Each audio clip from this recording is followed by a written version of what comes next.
Welcome to Career Tools. Today's show, My Boss Resigned, Part 1. Here we go.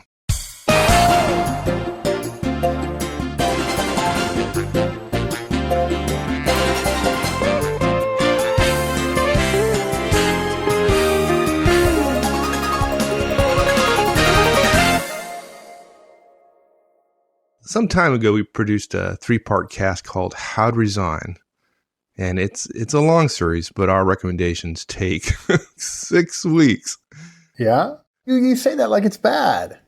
No, it's just, it's like a lot of things in careers. Sometimes there is no easy, quick 5-minute solution if you want to be effective. And this is one of those that just takes a little bit of time. Yeah, well, the key phrase there is if you want to be effective, right? There's no easy, quick solution if you want to be effective. I mean, look, there's a movie called 2 Weeks Notice, right? Everybody knows you only have to give 2 weeks notice. And yet, to do it right, we planned it, we figured out, we've done it, it takes 6 weeks. Now, you may not get that much time. Well, if you're resigning, was just hope that you planned it out a little bit. And so it's very possible and reasonable to expect that you'd have 6 weeks to execute on it. Yeah. But when your boss resigns, which is what we're talking about this week, it's kind of a different story because you may not know about it 6 weeks in advance. Yeah. And if, he or she is following kind of the standard guidance out there and giving 2 weeks notice, 2 weeks is not a lot of time. Right. And regardless of whether they're taking 2 weeks or 3 weeks or whatever, they're probably not letting everybody know way before they're announcing it, right? Oh, definitely not. Yeah. Yeah, basically, you've only got a week or two to come to terms with the idea and prepare yourself for the interim, right? The undefined amount of time between where you have a boss and then you have no boss and then there's a new boss. And look, whether you love or hate the new boss, the time in between is unsettling. Who's that person going to be? How good is she going to be? How bad is she going to be? This is one of those casts that's, taking action within your circle of influence, to use a Covey phrase, circle of influence versus circle of concern, will make the time that you have to wait less difficult, and you're going to benefit more from the change, and you're going to be more effective during the change as well. Yeah, I mean, it's happening, right? Your boss resigned. Why not do something about it and make it as painless as possible, or put yourself in the position to be successful with his or her replacement? Yeah. I mentioned earlier about how it takes longer if you want to be effective. Well, there's so many people don't know what to do. And so they do what common knowledge is, which is 2 weeks or whatever, right? For those of you who have been through a process like this before and the transition wasn't handled very well, don't assume it's always that way. Take heart. The fact is there are some companies who do succession planning well.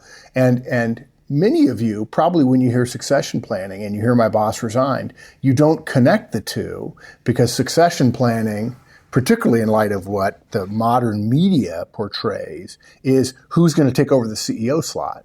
And that happens to be succession planning at the ultimate level, right? That is the most important transition because that job happens to be the most singular position in the company. But succession planning means a company having somebody ready to take every role in the organization. Succession planning goes down to hiring people to fill roles that have become vacated because somebody left or got promoted or whatever. It's the entire talent pipeline, if you will. Yeah. And in the most professional companies, it's done at all levels. And it's amazing. If you haven't experienced that, you need to, because, it's just another example of what a professional organization does. Yeah. A manager announces she's leaving and it's practically a done deal who's going to fill their role. Not because the good old boy network's doing it, but because there has been discussions about who is the person who's ready now to take this person's position and who will be ready next. Succession planning happens at all levels, even if it's just a particular executive in a particular division having a backup plan. And having a good succession plan helps when any boss resigns any job. Right. Okay. So regardless of whether or not there's an effective, succession plan in place for the organization, what can folks do to prepare for the transition successfully and professionally? Yeah. 3 things, each of which has subparts, but none of which are terribly difficult. And once you do them one time, it gets easier each time you do it. 3 things. You've got to prepare a handover document. And it's interesting. That guidance is a bit like our guidance for those of you who remember from a few years ago. We had guidance about what to do during mergers and acquisitions, how to manage during an acquisition or a merger, right? How to prepare a briefing book, right? So a handover document is a bit like a briefing book.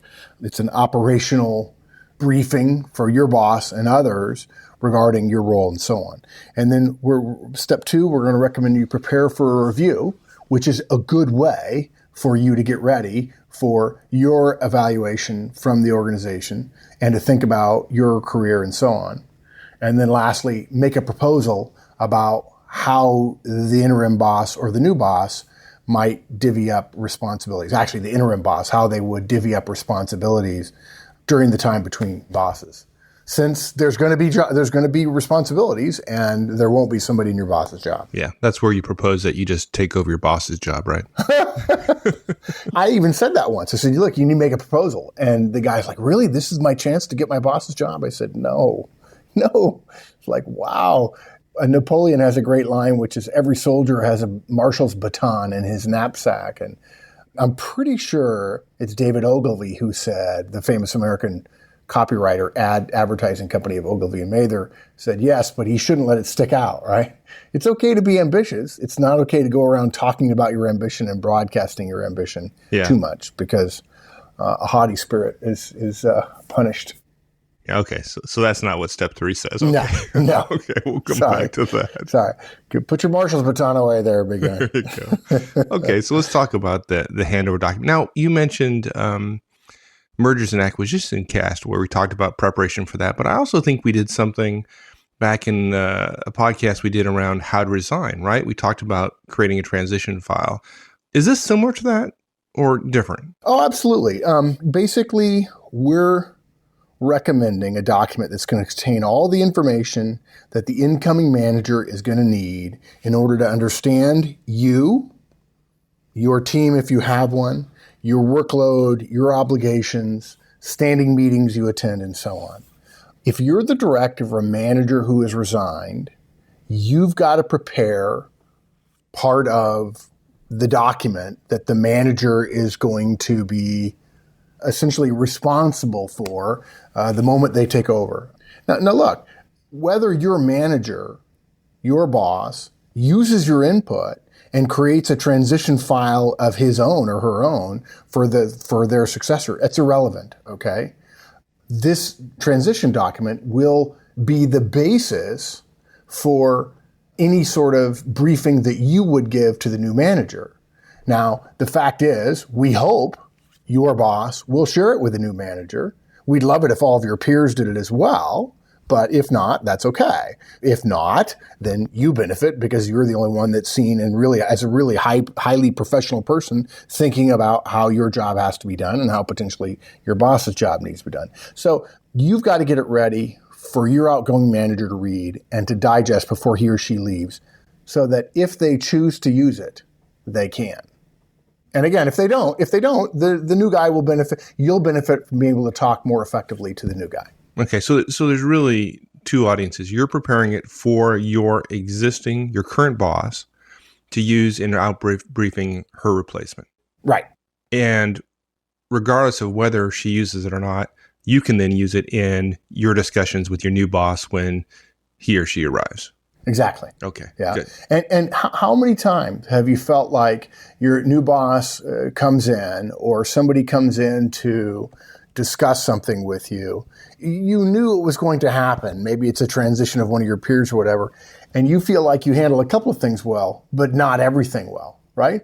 Why is that? I'd bet 90% of the time it's because a person didn't spend even 10 or 15 or 20 minutes getting ready for that conversation. So this is the preparatory steps, the organizational effort you need to go through to organize your thoughts so that when you present, when you communicate, you're clear. And you're always going to communicate more effectively the second time you communicate any set of ideas. You're going to understand the structure, you're going to understand how it sounds, and so on. So this is a written rehearsal of what amounts to what could be a verbal briefing. Right. Well, I think the surprising part there is preparing it for your existing boss, for your current boss, right? I think most folks get the idea of, okay, I have a new boss coming on board. I want to prepare so I can impress her.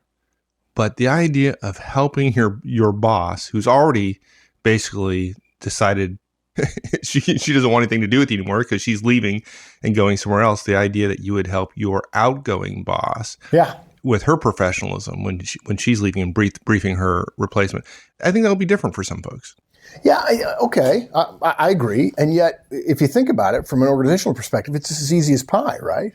I mean, if we're preparing a budget for next year, budgets get prepared every year. You may have to very well provide some input, right? If we're preparing a strategic plan, maybe you provide some input. If your manager is thinking about training for next year, he or she may ask you, what training do you want to go to? And you'll provide input. Well, this is a transition. You're providing the input that your boss needs to make the transition effective. Now, 90% of the people, 95% of the people who are listening would say, no boss has ever asked that of me before. And our response is, yeah, but the good ones do it.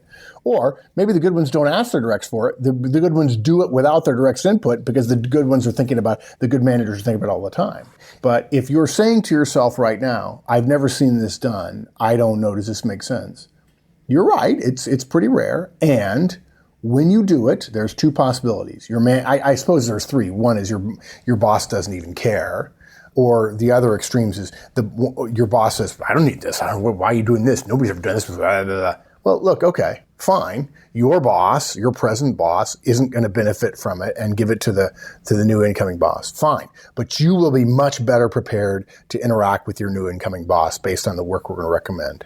The other side of the coin, of course, is that your outgoing boss says, oh my gosh, this is fabulous. And you might be a little bit hated that one of your peers goes, are you the guy that came up with this idea that we're having to brief on?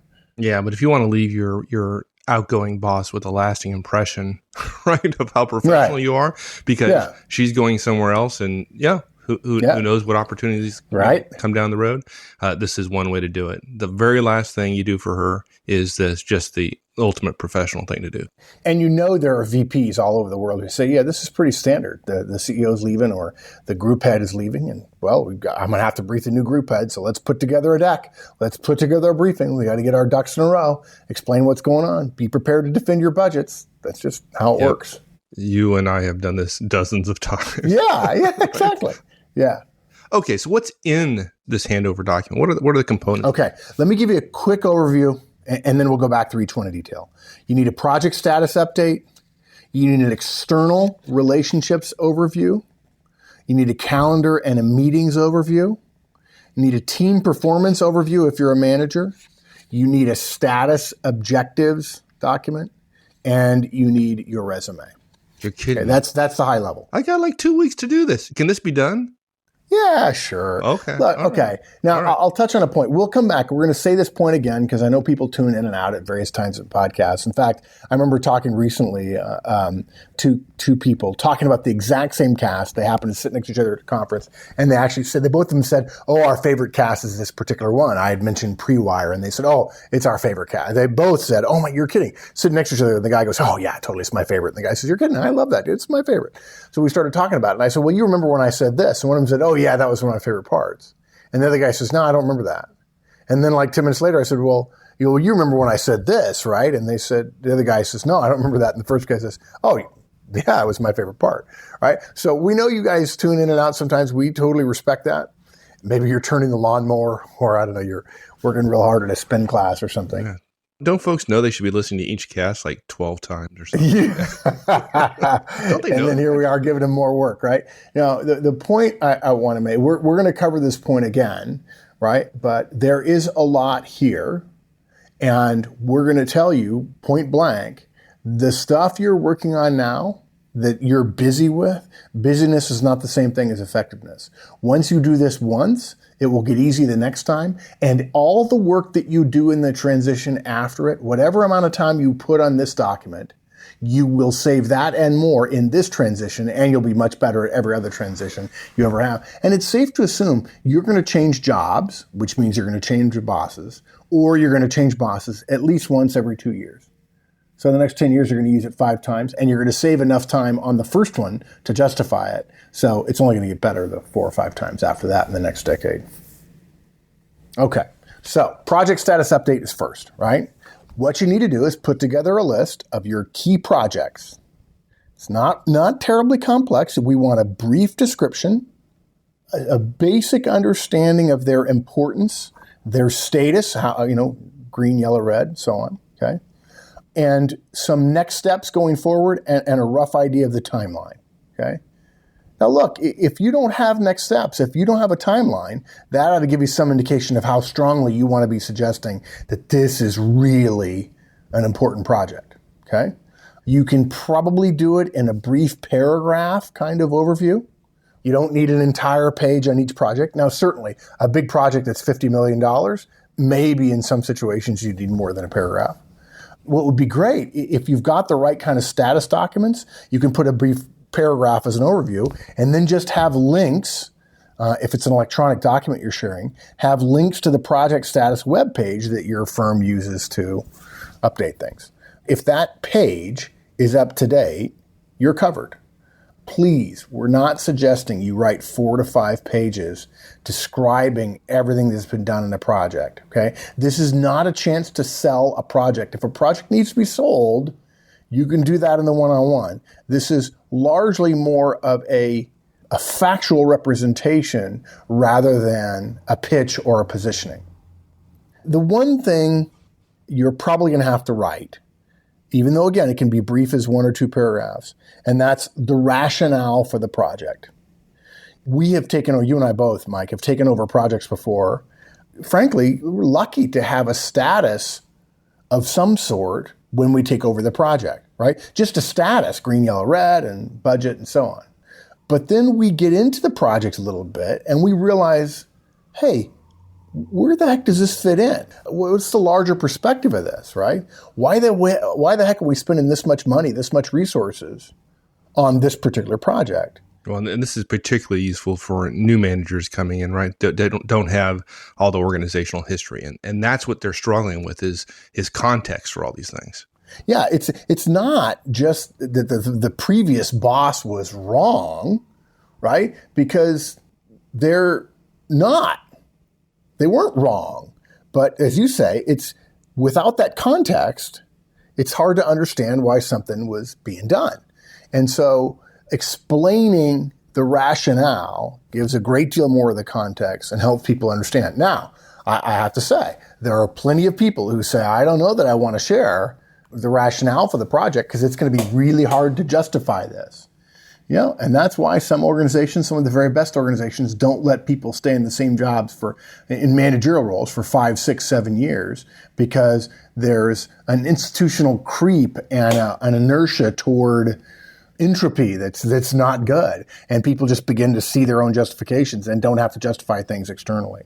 So if your rationale for the project bothers you, that's a good sign that maybe you need to relook at that project. Nevertheless, this is just a project status update. It is not a justification for everything. The rationale should not be seen as a passionate defense of the project, but rather a rationale for it. And the new boss, if it's your project, the new boss gets their say, obviously.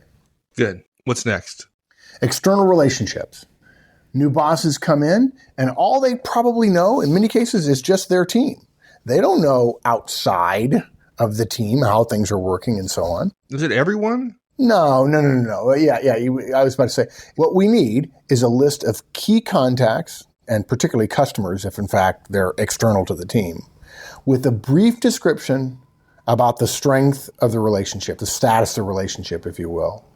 It doesn't have to be everybody, just the key ones, right? Your call, who's key and who's not. Doesn't take very long. A list of names, their title, their role or their relationship to the team, and a paragraph about why they're important and what you're working with them on.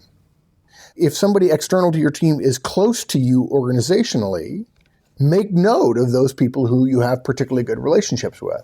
And the converse is true as well, right? If I have a difficult time with somebody and the person is just a real jerk, this is the time to prepare my boss for the jerks over in marketing, right? Yeah. Good example there at the end. No, actually not. We don't recommend you describe relate. You're such a good straight guy, I got to tell you. he really does know all these answers. That's the thing. It takes just a lot of confidence just to act as people are going to say, Mike just really doesn't know anything, does he? He's pretty much an idiot. Yeah. Yeah. Yeah. Don't think that, folks. So don't describe relationships that are difficult. Don't say anything negative about anybody else in this document, okay? Almost nobody else is going to do this work. I'm not talking about just the relationship part, but what we're recommending in this cast in general. It's going to surprise your boss. This document that you're creating is going to be shared. Even if people think it's a grand idea, being negative about others in writing in your own organization is generally a bad enough idea that the fact that it's within a good idea doesn't save you. That is going to get to that person, and it's not going to help you one darn bit. Yeah, a bad idea is kind of a little understatement. Yeah, exactly. Yeah, it's a career limiting move. Yeah, it could be. I've seen it happen. Okay. And if you're an individual contributor, folks, and you have no, quote, external to the team, unquote, relationships, you ought to be worried about the strength of your professional network. This is not to suggest that we're recommending you share your entire external network in this document. But if you don't have any external relationships with the team, there are some cases where that would be true, but it's not very likely.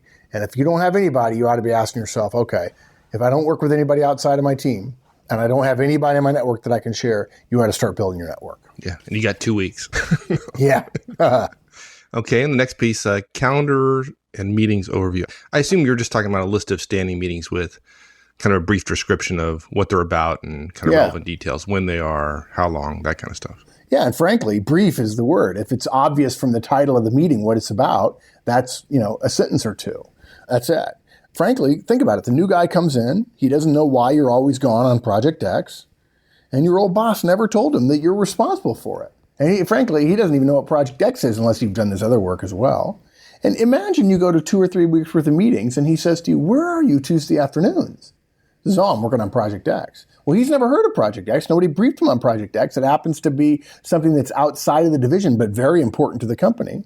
And the senior people haven't thought, new guy down there, got to go give my guy air cover, And suddenly your boss, 2 or 3 weeks later, is saying, where are you on Tuesday afternoons? And you say, I'm working on Project X. And you assume he knows, and he doesn't, and he's already irritated.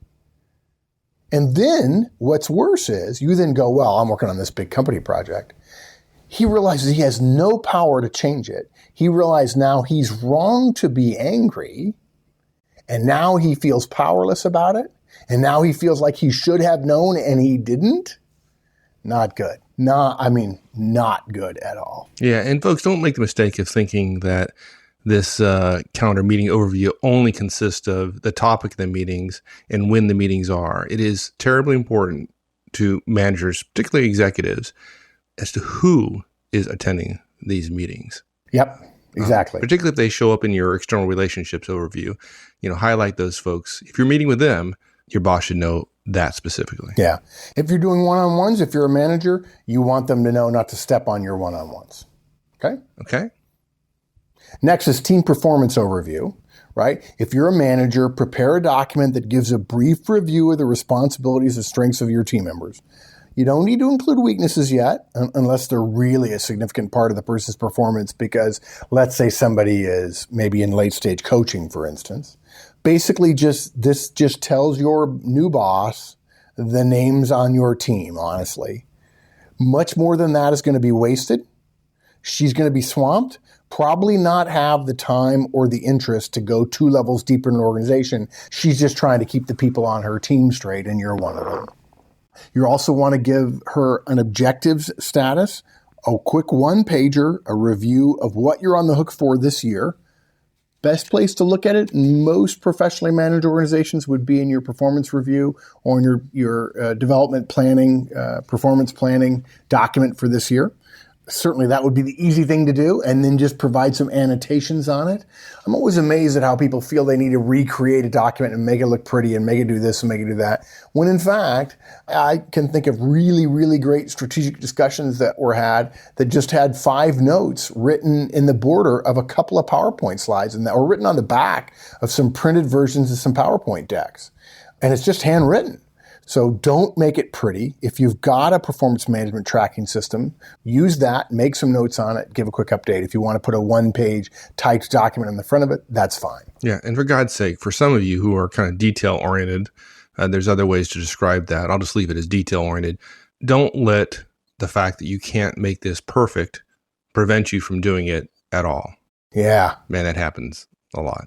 Yeah, and look, you're going to be wrong the first time you do this because there's no right answer. And for some of us, the definition of right is exactly correct according to some perfect plan. And so therefore, you're going to be wrong. And no one else is doing it, so how can you be right? The question is not how much less than perfect you are, because it's going to be different the next time you do it, so you're not going to get perfect the next time either. The question is not how far from perfect you are, but rather how much better off are you, your boss, and the organization in that you're being clear and brief with the basic information that he or she needs. Yeah, this is a case where you can be really successful just being less bad. Yeah. Well, look, I mean, how many times have we said in the land of the blind, the one-eyed manager is king, right? There you go. Yeah. I mean, we've said before, Manager Tools is not designed to make every single person a perfect manager, or in fact, even a great manager. We're trying to help all managers be acceptably good. And frankly, if you're acceptably good based on the status of management in most places, you're going to be quite good, relatively speaking. Last point on this part is your resume. Look, take a minute, update your resume. Internal transitions like this, right, where a new boss comes into an existing team, are often where your historical information is lost. If your old boss hired you, she knew why she hired you. She looked at your resume and interviewed you based on your resume. Maybe there was always a tacit agreement between her and you that you would, in your next role or project, get to use your design abilities or your people management experience or your project management skills or your financial acumen that you're not using now. But the new boss doesn't know that unless they see your resume. And it's not a function of marketing yourself. It's helping your new boss understand the skills that you have to bring to bear for the organization. Thanks, everyone. That's it for this week. We'll finish this cast up next week. In the meantime, have a great one. So long.